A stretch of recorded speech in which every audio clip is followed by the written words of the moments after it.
Jeudi 28 septembre 2023, Mbote pe boye malamu na basango lokuta ya lingala ya Canal Q na télévision et bengami ngonga beti sima matango ndebo kolanda mola ya basango.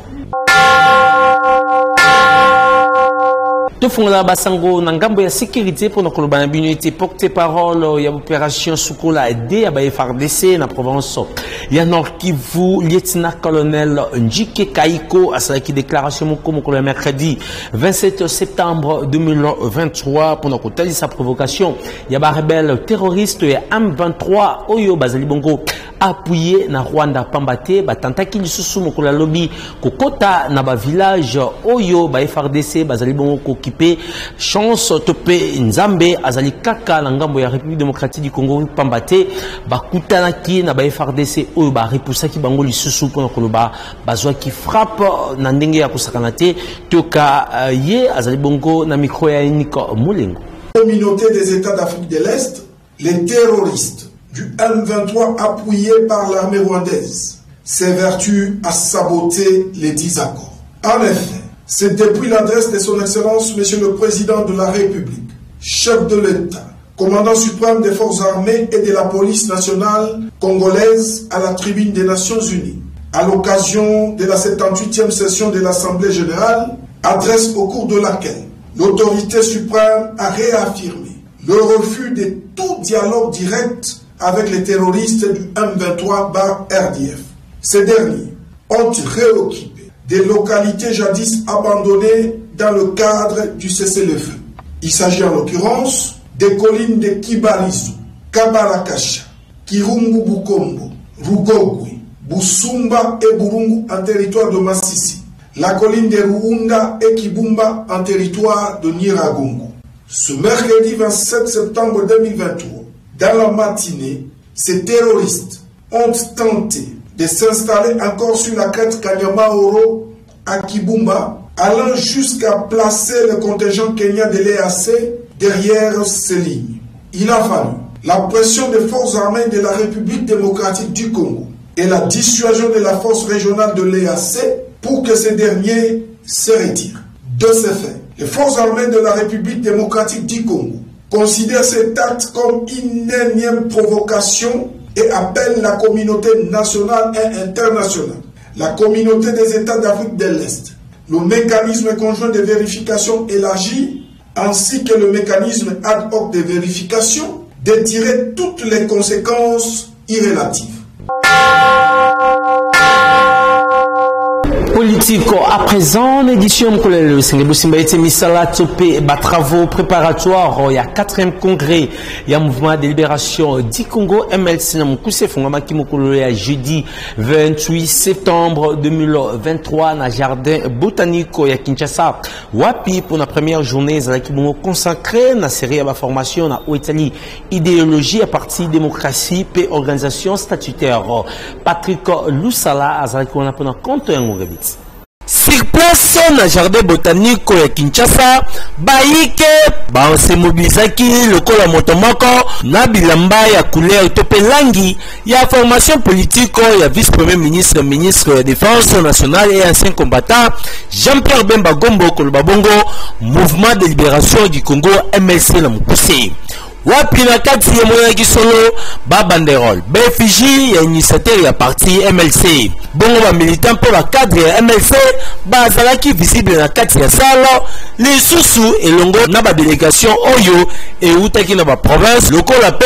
ba ye oyo ba utaki na ba représentation extérieure ko ba bongo libanda ekolo Congo démocratique kasi pa mkola liboso ya bufungwami il y a 4e session, il y a des représentants topé congrès, Oyo, MLC Lengeli, Misala et Zalaki, puis consacré dans la série à la formation dans Italie, idéologie à partie, démocratie et organisation statutaire. Et si kanini, ba différents modules, et Zalaki animé, n'a expert, Oyo Batiamaki pour la circonstance que le babongo y a congrès. Na yango ba travaux et kokoba, mokolo vendredi 29 septembre 2023, pour la mokolo mi balé. Kasi et consacré mingi consacré pour la compilation il y a différentes résolutions oyo ekobima na ba travaux na kati ya ba commission ya koyeba ezali ete mouvement de libération du Congo to MLC et organisé double événement na kotanga 4e congrès et célébration il y a 25e anniversaire ya parti ya koyeba lisusu ezali ete milulu oyo ekosila mokolo ya samedi 30 septembre 2023 ngonga ebeti Daniel Mbao Soukissa pe Mama Denise Onvila ba au cadre na kati ya mouvement de libération du Congo ya Jean-Pierre Bemba Gombo bango mibale bazaki parmi intervenants na kati ya 4e session ya ba représentant topé congrès boyoka bango ndenge bazali bongo ko betsa ngonga Patrick Lusala 4e session ordinaire ya ba représentant topé congrès et fungwamaki pour le mouvement de libération du Congo mokolo ya jeudi 28 septembre 2023 na salle ya jardin botanico ya Kinshasa na tina wana ba intervenant bazalaki Belenda Kisa Daniel Mbao Soukissa oyo alobelaki loi électoral surtout mingi na eleko oyo mouvement de libération du Congo esengeli et participer na l'élection ya décembre 2023 Denise Ovila Yepe alobelaki maye matali historique ya parti chero ya Jean-Pierre Bemba Gombo koloba bongo MLC boyoka bango ndenge bazali ko betsa ngonga toyaki pour reformer ba cadre ya mouvement de libération du Congo na makambo etali élection parce qu'il suffit pas simplement que participer na congrès il faut regarder étape après congrès et élection comment s'y prendre quelles sont les modalités à scrutin où les législateurs a choisi mécanisme à vote ni est-ce que ton vote électronique semi-électronique tout ça il faut expliquer un mécanisme d'aménagement particulier législateur à arrêter la loi pour les militants et cadres mouvement de libération du Congo s'y prendre facilement le jour des élections. On a développé pour nous expliquer tout d'abord on a bandaki na comment MLC Botamaki et bandaki na mouvement politico-militaire où il y avait deux branches moko politique et branche moko armée. Branche armée comme on a dit ALC et puis branche politique daki MLC. Après la signature à l'accord global inclusif au Yébina Bassan City, parti Tangwaye Awa et qui s'est mis en mouvement, en parti politique comme étant mouvement de libération du Congo, la date le 5 avril 2003. Et depuis lors, nous continuons à œuvrer à partir de avec la tête le président national Jean-Pierre Bemba Gombo. Yem Tadaki, initiateur à parti, Yep président national, il y a un mouvement Oyo et Botamaki le 30 septembre qui s'engage. Nathalie ici sous cadre à parti par rapport à l'emblème Nabiso, utiliser la couleur Nabiso jaune, expliquer bango jaune et zali nini synonyme ya richesse, bleu zali la paix. N'expliquer bato ba cadre basification ya couleur utiliser ko monaka mingi daka bleu na jaune. T'expliquer sous fourmi. Pourquoi fourmi dans la carte ya carte ya RD Congo. Fourmi jaune pourquoi fond bleu. T'expliquer ba couleur nion son rôle ya fourmi parce que fourmi dali âme ya parti na biso. Et c'est notre parti à travers cette fourmi où on a synonyme ya travail, solidarité et discipline. Ngonga beti. Processus électoral à présent, commission électorale nationale indépendante, CENI et Namukuse et ça qui communiqué dans Zela, il y a un moko, il y a un cadre dans Oyo Italie, un numéro définitif, Oyo Ezali Bongo octroyé, Topé et Pesami et pas un candidat député nationaux. Yannick Moulengo. La commission électorale nationale indépendante a rendu publique la décision numéro 106 à la date du 22 septembre 2023. Cette décision porte publication de la liste définitive des candidatures retenues à l'élection des députés nationaux. La liste ainsi rendue publique est assortie des numéros au regard du nom de chaque candidat titulaire. Ce sont ces numéros que chaque candidat est appelé à retenir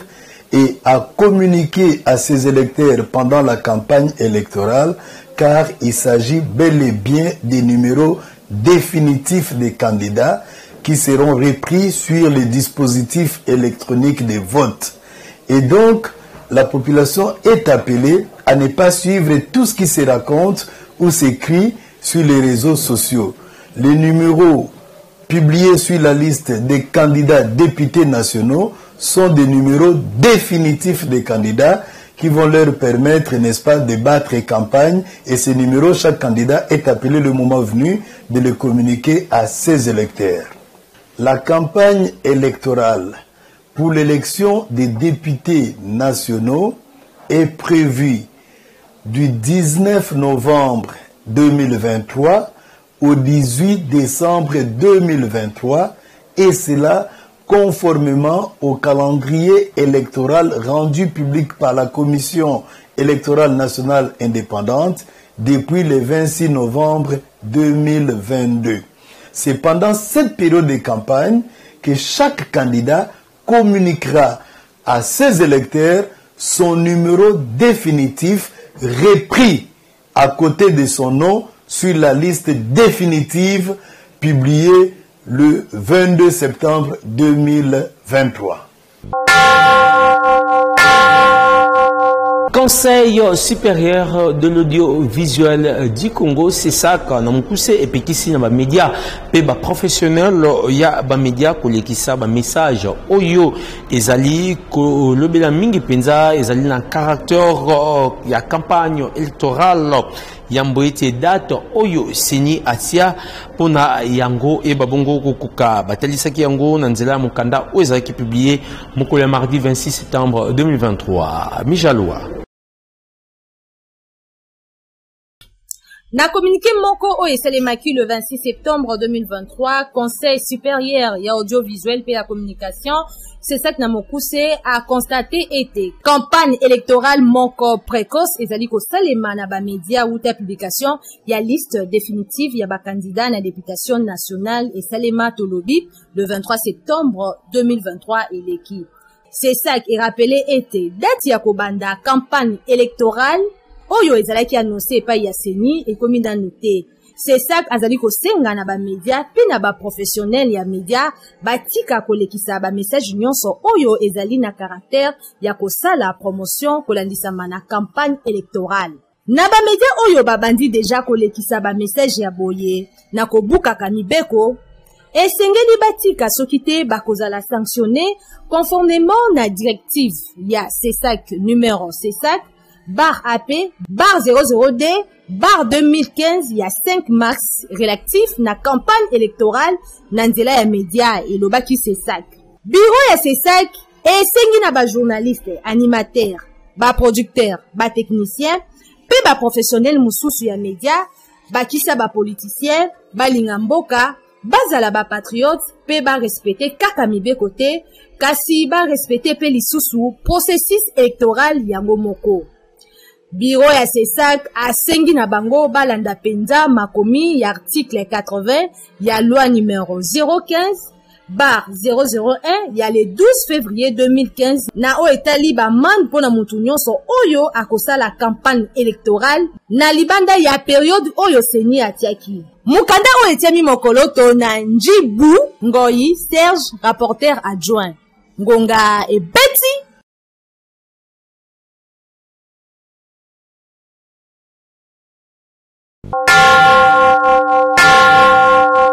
chaque 28 septembre, Mboulagno Som Klimobimbe Kundola ka journée internationale ya rage awa na République démocratique du Congo thème topé maman Kambo oyo ezaki bongo reteni ezali bongo la rage, la réalité pas la peur. Mifikana pona ba détail. Atako bozalisa mi vaccin, virus ya rage ezali kaka kobika penza na Afrique pe na Asie. Ezali responsable à près de 60 000 cas de décès na mbula. Mingi penza ezali kaka bana. Rage ezali maladie moko infectieuse oyo ezalaka causé na lisa virus ya famille ya baradovirus et se transmetaka na soya nyama oyo azali infecté mingi penza mbwa poye azana na 9% ya baka. Mingi penza epesa marana ko swa maladie oyo et affecta ka système nerveux central ezalaka sous contrôle na ba pays oyo lo bamaka développé kasi maladie etikala mingi na ba région ebele ya monde. Awa ne ko le Congo démocratique thème national retenu pour la 15e journée ESA la rage, la réalité, pas la peur. Ndena boye toloba population pe na baso babokolaka bambwa bazwaka mpenza baswe na bango na kozwisaka bango bavaccin mpo emwanaka bisika mosusu moto asomba mbwa aza kutu na ntina na ye te mbwa azotambola partout oyo ezali danger permanent mpo na population na nyonso esenge tobenda kaka matoi na moto nyonso esika ozali kokende ya mbokota na lopango ya moto esengeli ozala ngele soki mbwa azali kokota nanu na loyenge te mpo na komibatela porage ezali maladi moko oyo ebomaka makasi baelever mingi bavaccinaka bambwa to mpe baanimali na bango te ata kotolobi boye kasi esengeli mpe na moto nyonso soki asombi mbwa na ye kozala contact na bamédecin vétérinaire ekozala malamu mpo na kobatela population ngonga ebeti. Population ya ville province ya Kinshasa bazali bongo kobitisa ngonga kolensa na journée internationale ya rage pona basusu kolia musuni ya mbwa ezali mabe pona basusu ezali mabete kasi esengeli kotalisaka yango epa ba médecin vétérinaire lisusu bapesi toli na bayenyonso babokolaka bambwa na ville province ya Kinshasa bazali bongo na micro ya mifika na mboma Pesardu Dimbu Mpono nakoloba boete eza pasi mawa nalanda émission mosusu na France docteur azo expliquer pona makambo etali bambwa na banyama oyo ebelaka maladie ya rage mais bato bakoki kolia yango te même ata kolia même ata kobokola yango donc il faut tozala na banorme ya kobokola babibole wana to mpe ya kosalela yango mpo mosusu eza na bacondition mosusu eza mpo na sécurité par exemple ya surveillance ya baindustrie ya banini tout ça mosusu ezali mpo na domicile mosusu ezali gardiennage mais il faut toveiller sur yango tolanda mpe banorme ya kobokola yango to mpe ya kolesa yango soki mbwa aliaka par exemple 2 kilo ya nyama yo ozobokola ye bien te azolia malamu te akomi kolia bato baconséquence yango toyokaki na njili mbwa ale bébé esa mabe mutu wana bokolaki yango ayebanyinaka kobokola te meme basalaka dressage ya bambwa bayebi banorme nini basololaka na bambwa ndenge nini balesaka bango ndenge batambusaka bango epuis bacaractéristique barace mpe eza ebele mosusu mpe eza ya kolia te surtout bandeko baliaka bambwa eske ezalaka balia yango mpo na gu to mpe balia yango mpo na nzala ndenge moko na banyao biso kala ta ozalaki bana mike me nyao soki aleki liboso ya ndako agangi kaka obi aleli na butu nde bakoganga mama akobelela me lelo nyau ekoma neti nyama moko préféré koleka banyama nyonso tu mbwa ekoma nango meme na barestaurant meme na babalabala kotumbaka bakabri kolamba yango kolia ese eza normal ntango bazokolia bambwa wana ese basasaka baexamen nango epuis soki bazwaki batonga ya rage ese tonga wana kisi wana ya nyama oyo tobali mbwa eske na nzoto ya moto eza na baconséquence te mbwa eza eloko ya kobokola mpe pamba te soki oza na bamoyen te tika kobokola biloko wana ya pamba tika na baoyo baza na makoki baza na bamoyen mpe balandaka banorme ya kobokola biloko wana basala mosala yango avant obokola mbwa na yo yeba bien que service ya vétérinaire bazali koma na mbongo na service vétérinaire sasa bamikanda chaque fin du mois mbwa ke na contrôle ba contrôler santé na ye donc kokobokola mbwa nde wana te soki aza microbe kasio moto ozala problème pour na éviter ça il faut oyeba nde kobokola mbwa na yo avec baminganga oyo baza baspécialiste ya bakambambambwa ya banyama nyonso tu. Docteur Guilain Libourgeois, réparateur ya loposo na ekolo Congo démocratique pe mwandambo ya bikolo ya Afrika zongi na mboka na ekolo babongo na ville province ya Kinshasa pona kosilisa ba problème nyonso ya loposo sima ko traiter bana yangola pe ya Brazzaville. Yannick Moulengo. Guilain Libourgeois pouvoir à l'opposo. Simana yeko uta mikili ya poto pe ya Afrika, réparateur ya loposo, docteur esthéticien Guilain Libourgeois nzambe ya loposo, azongi na mboka ya bakoko na ye République démocratique du Congo, pona kopesa solution na ba problème ya ba po ya ba Congolais. Pambate ba Congolais ba nyokwami na bato ya lokuta, oyo bazali kosalela image ya docteur Guilain Libourgeois pona kolia bango mbongo. Bino baye bozali na problème ya loposo ndakisa cancer, nduta, makwanza, ba bouton, teinture evandaka te, olingi okoma na taille oyo esengeli. Adresse ezali se moko chez docteur Guilain Libourgeois réparateur ya loposo boyoka ye moko ndenge abetisi ngonga. Na Brazzaville naza na adresse ezali reconnue Rue Bateke numéro 43 na Poto avenue de la Paix arrêt Bateke. Naza na Kinshasa na pont ya Mayanjil en face à Régie des Eaux. Nazalaki na Betani bana Congo na longwe na Betani na komisiko na pont ya Mayanjil en face à Régie des Eaux. Oleki église à Shekida likolo ya pont ya Mayanjil okomi wana ose renseigné tuni na lupango na kabanzete belebele ba biso ke non cabinet docteur Guilherme Bourgeois yango. Et suki wana te naza na Matadi arrêt chic côté en Voadou bana Matadi bana kino moke na Matadi mi bomona cabinet docteur Guilherme Bourgeois tina Matadi tina Boma tina Mwanda. Et suki wana te nazali na Luandaville na Angola na mboka na Angola na nganda mama Monique na Marthe na ville o Angola on retrouve docteur Guilherme Bourgeois na cabinet na ye bana Angola mobimba ba yebi yango. Et suki wana te naza na Kabinda adi naza international na Lubumbashi pe naza na Kamalondo docteur Guilherme Bourgeois na partout. Bokokuta cabinet ya docteur Guilherme Bourgeois sur boulevard Lumumba na po ya rivière Njili en face ya régie des eaux na commune ya Matete. Na Brazzaville, Rue Bateke numéro 43, commune Poto arrêt Bateke. Topé Bobenga na ba numéro oyo Gonga Ebeti. Guilherme Bourgeois pouvoir à l'opposition.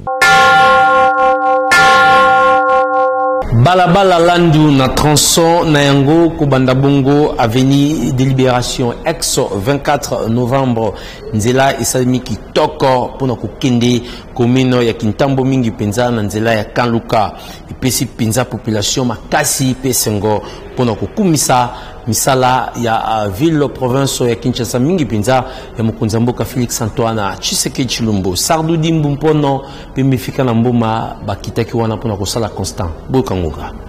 Balabala Landu Selemba au transport et avenue de la Libération ex 24 novembre à Kinoko Kende Kanluka na commune ya Kitambo et izalaka déjà na projet à côté yango makadam buta tango ya kala soki meki kopusa na liboso na katikati ya kala mupe Selemba o et izalaka na pont moko etonga maka na wetaka kolakisa ete balingaka basala nzela na balabala o pona kokatisa ngambo ya Selemba o bumbu pe ko kende na Kanluka na commune ya Kitambo pona nini te commune ya Ngaliema lelo yo projet et bongani penza réalité misala ebanda et salema pe kitoko makasi ndenge bilili ezali kotalisa bakula beto ya makasi ka niveau moko penza o ezali ko respecter ba norme ya bolekisi mai et sengo pona population ya coin oyo ya ville province ya Kinshasa pona tango kala ezalaki soki balingi bakende Kitambo baluka kanzela ipen to pe banda lungu apona ni kolekela nzela ya ma campagne te talatina na œuvre kitoko oyo ya tango ya président Félix Antoine Tshisekedi Tshilombo asali bango nde bazali kobeta ngonga ninga asali nzela oyo naza esengo mingi asali ngo bana soki na ipen ti ekobima na Landu tosepeli mingi epe aclotire apesi bango bambongo ya bato bazwaki mapango pembeni apesi bango bambongo baclotire lopango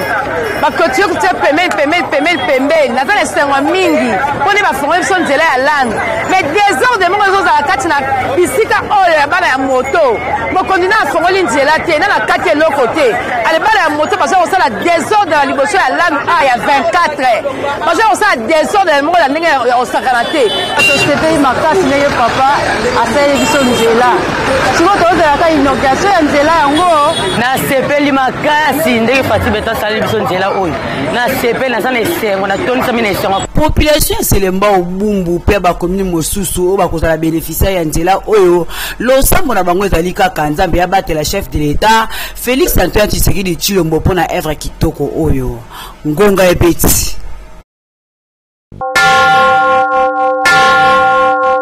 Tokoba na édition mukolelo na SOS oyo koloba bongo mama Niko Misenga movandi na quartier mama Mobutu na commune ya Mongafula azali kobetsa ngonga pona kosenga lisungi na moto nyonso motema malamu mais aussi na première dame ya Congo démocratique koloba bongo mama Denise Nyakero ayeba bongo kosunga mwana na ye na kombo ya Élysée elenge uta abutama atambola rate pe alobaka te motema malamu oyo atutisami esengeli kosunga mama Niko Misenga Yannick Mulengo.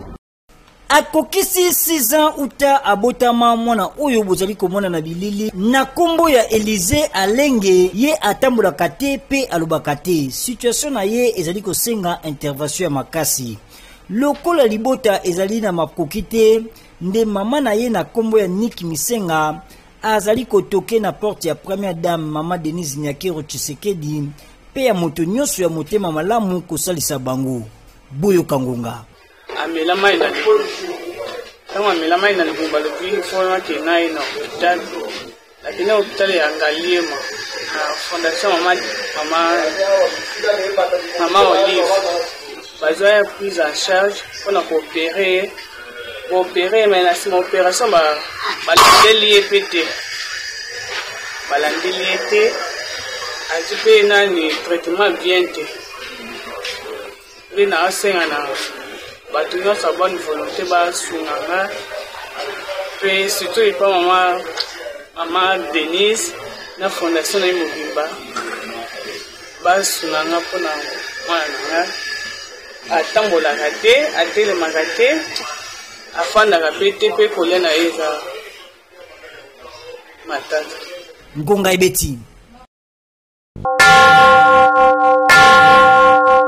Sport à présent, Confédération africaine de football CAF na mukuse etinaki réunion moko ya comité exécutif na yango moko le mercredi 27 septembre 2023 wapi ba procédaki na désignation ya ba pays oyo et organiser des prochaines éditions ya ba Coupe d'Afrique des Nations CAN na mukuse bozo ba détail. Etikali mikolo mike pour la ouverture ya 34e édition ya Coupe d'Afrique des Nations CAN Côte d'Ivoire oyo ekobanda le 13 janvier kino le 11 février 2024. Nantina wana Confédération africaine de football CAF na mukuse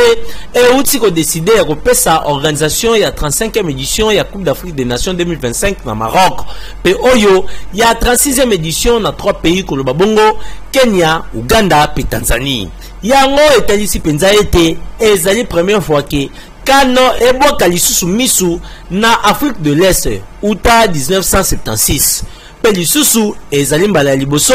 CAN ebetama na 3 pays. Na yango pour l'édition 2025 CAN ekobetama na Maroc. Wapi royaume chérifien ezali déjà prêt pour la koyamba fête continentale oyo ba nation africaine de football bakozala présente. Pambate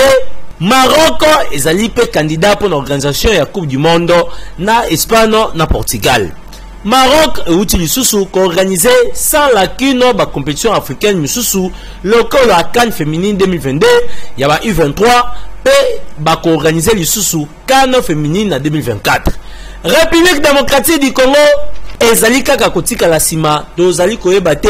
politique sportive oyo ba amoureux ya baloro balingaka ezala établi na niveau ya fédération to pe na ngambo ya ministère ekobanda mokolo nini dossier oyo ezali à suivre ngonga ebeti.